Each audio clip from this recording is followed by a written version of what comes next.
Deconstructing the modern 5.7 liter Hemi engine. Can we build it on an extremely tight budget? And is it worth the time and effort to do it? Let's get into it and find out. Hey everyone, we're back and we got a new project. Go figure. What is it this time? Well, let me show you. Oh, look at that. Let's turn the camera around and see what we have. It's got a nice big cab on it, just like the other one here. I like those trucks. They're good. They can tow each other.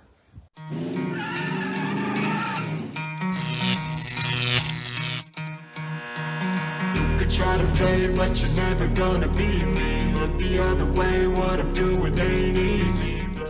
Oh, what do we have here? Is it our latest project? Yes, it is. This is a 2011 Dodge Ram 2500 Laramie, and it's got all the bells and the whistles and all that stuff. But we're gonna have a little walk around and see what things are looking like. Let's start on this side, shall we? All right, got a little bit of a dent here. Bit of a rash there, nothing too major, not too bad. Let's go. It's not looking too bad. We'll save the inside for a little bit later. So this side of the truck's looking pretty good, actually.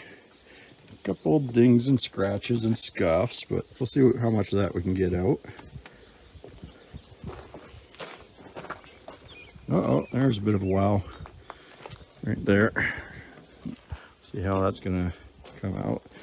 Back bumper, she's a little, well, it's got all the sensors and it's got the backup camera, but they didn't seem to help much, as you can see. A little bit of a ding there. These aren't very thick, so we might be able to get some of that out. We'll see. A little bit of rubbage there. Right there. Yeah. See, she's not quite lined up as well as it should be. A couple little things here. And there's a, oh my. Okay, well that's a big wow right there. I don't know, I'll see what we can do about that. Looks like the running board's held on with some ingenuity here.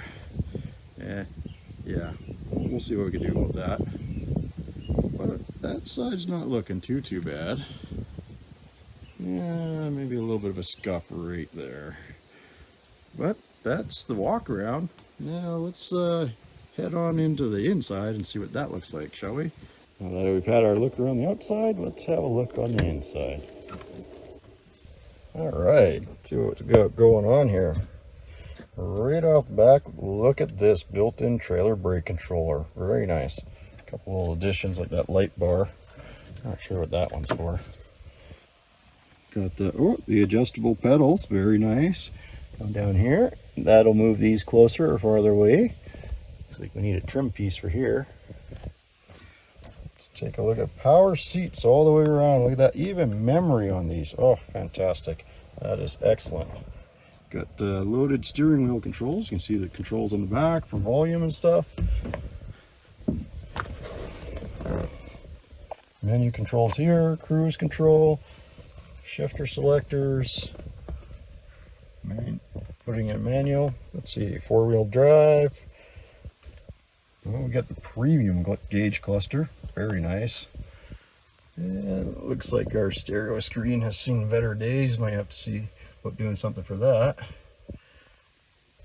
Ooh, dual zone climate control. Look at that. Tow haul power inverter. Oh, that's right over here. Plug our coolers in, or our laptop, cell phones for when we're on the road. Very nice. Parking sensors. Tire light load inflation. I don't think I've ever seen that before. We're gonna have to read up on that, but I can take a guess at how that goes. Interesting. We got our dual zone climate control. We got our heated seats, and we've got cooled seats. Oh goodness, this thing's a Cadillac. Look at that heated steering wheel. I don't think the Caddy we have is as loaded out as this is. That is freaking awesome. Let's see what we got up here. There's our remote control, built-in remote controls for garage door opener, gates, stuff like that. And no way, I don't believe it. Is that what I think it is? Yes, it is. Power rear window. Crazy. Oh, center console. Get in here. Oh. Wow, look at this. We even have the owner's manual and package. And just in case you didn't know, there is another compartment below that. Now this thing needs a good cleaning inside, but for the most part, it looks to be in very nice shape. Oh, look at that. There's another US. This thing is loaded with charging ports and hidden cabinets. Oh, found our trim panel. Look at that. Nice. Don't have to get one after all. Empty. Okay, well, lots of goodies. This is a very nice truck after a good cleaning and take care of the engine problem and a few other things. Better get back on it. I want to kind of see how this thing runs and drives when we're all done. All right, let's head back outside. All right, folks. Well, now that we've had our walk around, our look at this beast, let's get to getting this engine out. Now, it is a Holy engine. I'll explain that once we have it out. We're going to start by getting the rad out of the way, get the intake off so we lower the profile when we're pulling it out. Believe it or not, we'll actually clear this hood and everything once this stuff's out of the way. Shouldn't have to take too much more apart. It's Sunday, about 11:30 in the morning. Let's get started on this, see how far we can make it. Well, like I said, I started this at about 11:30, but I actually mucked around with getting the battery charger and playing with the fuel line a bit for about an hour. So real start time was about 12:30. I shut it down at about 2, went inside because it was getting pretty hot and made some dinner for the kids.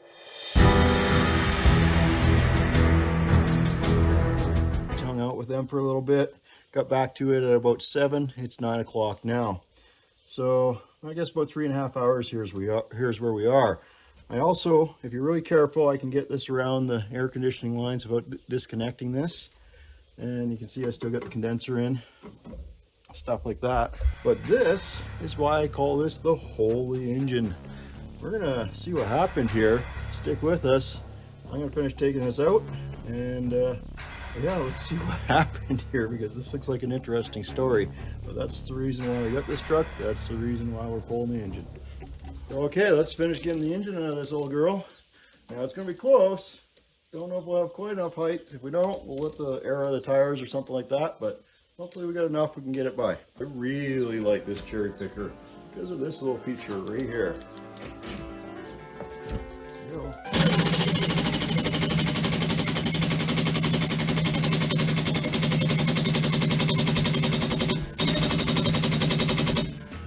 Look at that, sweet. Love it. Like I said, don't have to take the hood off. Just get it up, back, out, back. Just wiggle it around a bit.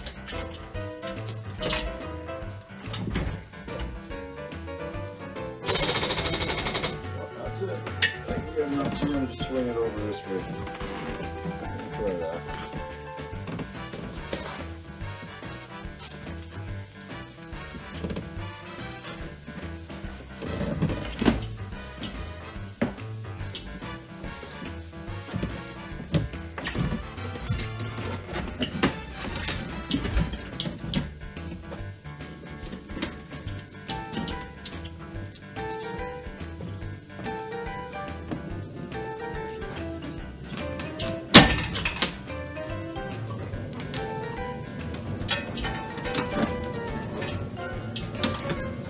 There we go, folks. I'll grab the engine stand, get on it.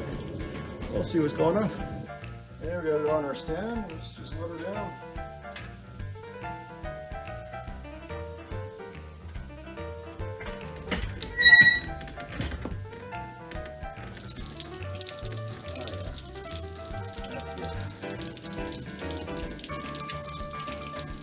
Get that all out before we put it in the garage. Now, the secret to getting this out, very short chain. Make sure that sucker's short because you don't have a lot of height come up on these bigger trucks. But as you can see, it comes out. Didn't have to take the hood off, didn't have to disconnect the air conditioning, didn't even take the fan off. So get this, I'm gonna get this in the garage, pack it up for the night. Okay, if you've stuck with the video so far, thank you very much. That's awesome. So let's give you the rundown on what the plan is with this project. This is a 2011 Dodge Ram. We went through it a little bit earlier. Now, this is the engine that came out of it, the Holy engine. This is the donor engine. This is the core engine from a wrecking yard. Plan is, we're going to see if we can make one good engine out of two bad engines. Now, someone's been into this a little bit. I can see that the head bolts are off, so we're going to have to check a few things out. But we're going to try to use absolutely no new parts, aside from oil and filters and stuff like that. I'm even talking reeds and head gaskets. We're going to do this as cheap as possible, see how just robust some of these components are.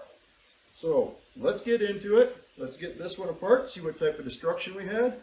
Let's get into this one, see what's going on, and I'll point out some of the downfalls and some of the things to look out for when you're getting a core engine. Both of these are for 2500 Ram, so this should drop in very easily into this truck. Okay, here, this is how we can tell these are the heavy duty engines for the 2500. There's not much difference between them, they just don't have the solenoids for shutting the cylinders down. Now, right here is our cam phaser for indexing the cam, advancing or retarding the timing. This we're going to pull out, we're going to have a close look at it, see if there's any metal in the screens for that. If there is, that usually means you want to go through this whole engine, and we'll shut this project down right then and there. If this is clean, however, we're going to carry on. There's the original engine out of the truck, same type of setup. See, no solenoids, got our cam phaser. One very good thing that this whole situation is going to lead to is we're going to get this 45-degree oil filter adapter, which will work great for our swaps. So that's awesome that that's on here. One of the first things I'd like to point out about these core engines, or any junkyard engine, you take a close look at your flywheel. A lot of people will take these and then bring them back complaining that there's a noise, it's ticking sound, stuff like that. That's because when they pull these out, they'll often just set them on the ground or something like that, and they end up bending the flywheel. You can actually see it pretty clear on this one. Look at the distance we have here compared to over here. That is warped. It's already bent. That would have to get changed. And this is not the first time I've seen this, so keep an eye open for that. Take a close look at it. And this is a Ram 1500, or a Charger engine or something like that. See, it's got the MDS solenoids in it. This is an older version because we don't have our cam control valve here, or solenoid, for advancing our timing. So this would be the 2003 to 2008 model. Now the other thing that you got to look out for on these, right there, broken exhaust studs. Oh yeah, this one's got it. Usually these back ones are the ones that break. It's very common. You look at that, both sides broken. These have been off at some point. Well, we're gonna have a close look at these. Crank sensors out. The first thing we're gonna want to do is get these valve covers off, pull the heads off, take a look at the condition of everything underneath, so you can see what's going on with the lifters and stuff like that. See how the cylinders look, and then we'll go from there.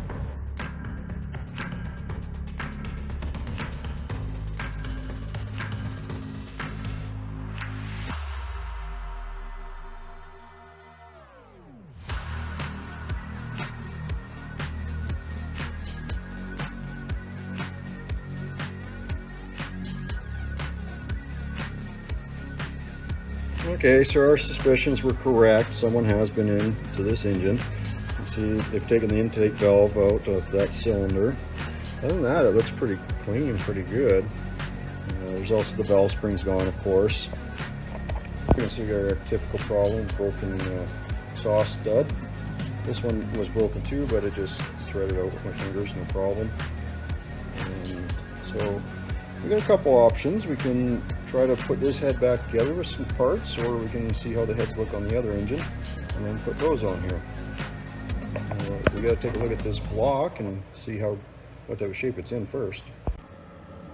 Well, the good news is the cam was looking pretty good except for this one. I can't tell if that's a little bit of pitting or just some dirt and stuff on there, so I'll try to put something down there to clean it, but let me take a look at that one. It's looking okay. We'll have to get it all on the cam lobes up though to really know. The next thing I'm going to do is I'm going to start matching these up at how I pulled the one compared to how this one is. Now, I don't usually take this center bolt because it leaves this big chunk that I have to maneuver out. So I take these 4 bolts off the engine mounts in the truck. There you can see I've got the one mount still in there. There's the other one over there. As I said, I left all the air conditioning intact. Now, if you have the ability to disconnect this, get it drained properly and recovered, disconnect it, and it's a lot easier. But if you're in a real bind and you're really careful, you can sneak it by. It just takes some very careful maneuvering, and you got to keep an eye on things constantly, because if you snap that right there, you're pulling the dash out to replace that unit. All right, let's get back to swapping engine components and inspecting the donor engine.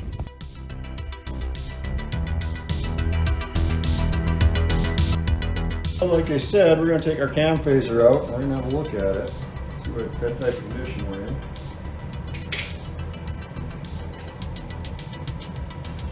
Get our vice grips and just give it a good wiggle. Just like the MDS solenoids, we don't want to lock a pair of vice grips on the body of this thing. What I like to do is get the tab over it a little bit.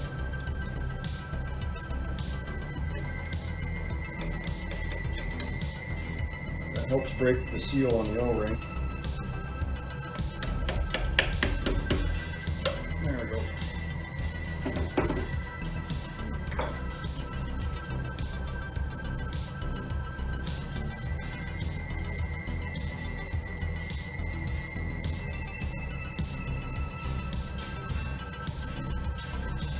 Oh, that's looking clean. We are in good shape.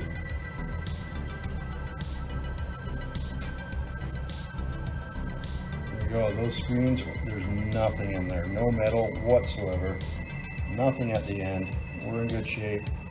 This is definitely, what we're going to do now is I'm going to pull the timing cover off.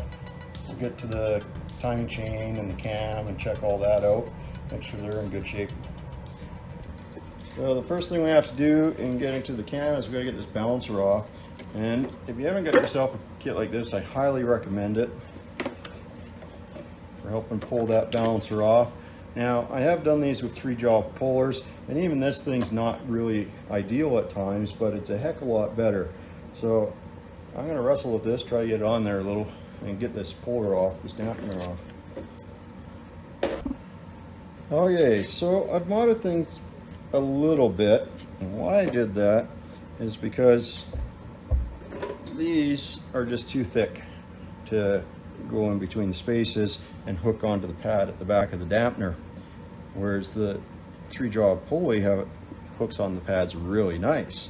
So I've used the centerpiece setup from the kit, but I've used the legs off of the 3-jaw puller. Well, let's see how that works. Okay, we're going to hit it in little bursts, 3/4 inch socket.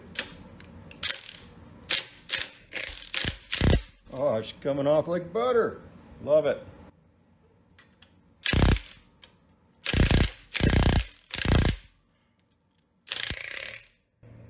Yeah, only problem is it's a little short, but we can take care of that.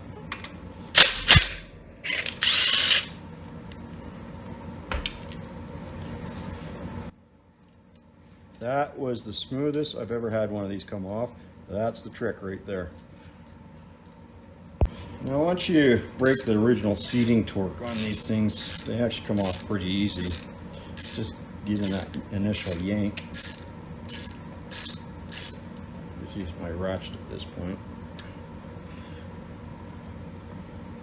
So I just switched to putting 2 of the shorter pulling rods in there.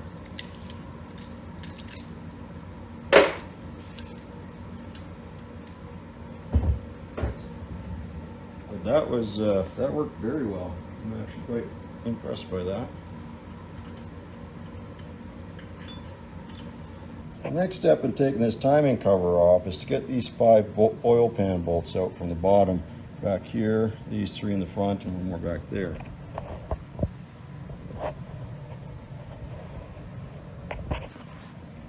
Now the next step in getting this timing cover off is to get the timing cover bolts out. A lot of people take off the water pump, don't need to do that. So you're going to start down here, and you're going to go pretty much straight up. So you got 1, 2, 3, 4, 5, 6, 7, 8, 9. Then we got this little outlier here. We're going to take that guy off. So it's pretty much a straight shot up, a little curve over, angle down, straight shot down. And that should be all your bolts, except for this exception out here. I get him too.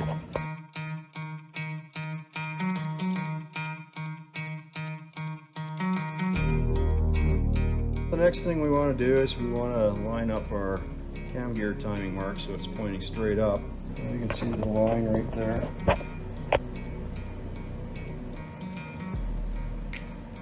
We've got it at the 12 o'clock position. Yeah, there's a couple colored links here. We want those two links with that line in between them and at the 12 o'clock position.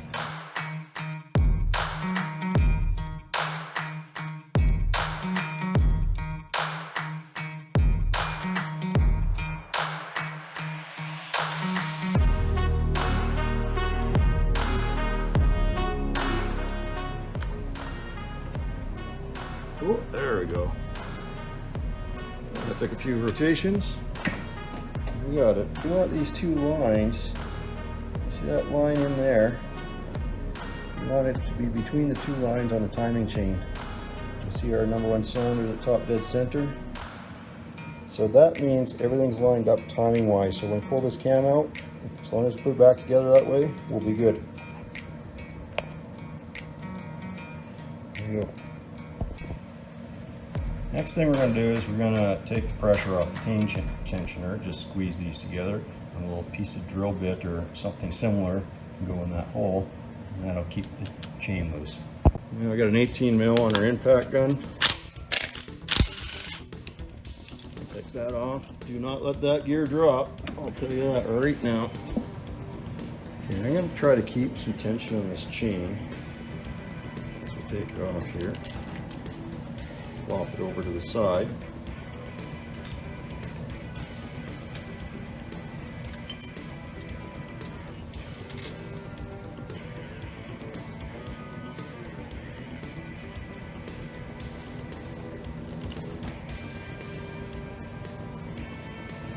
Put a couple of these timing cover bolts in like that.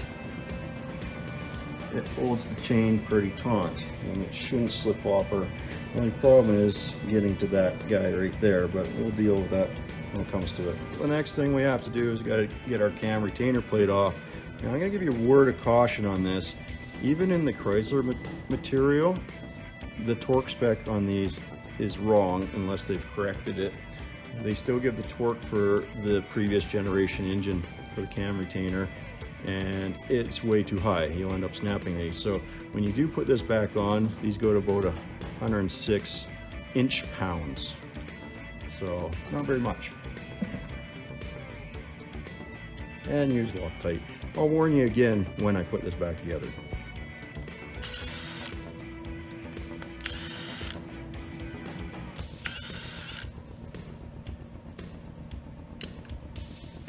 Now it's going to take quite a bit to get this cam to come out typically. Whoa, that one didn't.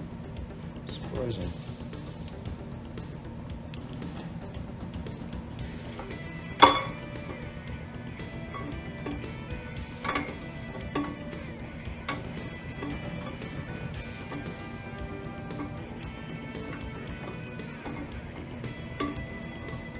Whoa. Look at there, good thing we checked this. That is garbage. That one's about to be garbage, and that one's going to be garbage. So it's a good thing we pulled this out. We'll check the cam in the other engine, hopefully it's good. We're gonna pull that other engine apart and see what type of condition the cam is, and hopefully it's good. We know the bottom end on that one is toast, but if the cam's good in that, then we'll be able to just use it in here. If not, well, there goes our plan for using all used parts, because I don't have another 2500 cam. Yes, they are different depending on the application, and the Ram 2500s use a different cam in the 5.7 than the cars or the Ram 1500. There's about 4 or 5 different cams. Charger Challenger 300, they use the one cam set up for the MDS. The cam profile is a little bit different, so that's cam number 1. The standard transmission Challenger uses a different cam, that's cam number 2. The Ram 1500 uses a different cam, that's cam number 3. The Ram 2500 uses a different cam, that's cam number 4. And the final cam is the hybrid. Yep, it's cam number 5. So there's 5 different cams for these 5.7s in the 2009 and up model years. And there could even be a couple more, but from the factory, that's what you got. So we don't want to throw a non-2500 cam in here. We want to try to get a 2500 cam, so that's why we're really going to keep our fingers crossed that that one's still good. Anyways, that'll wrap up this first part of the video. Thanks for watching. Join us for the second part. I'll put some links to some of the other videos that I've had, but we're going to pull that other engine apart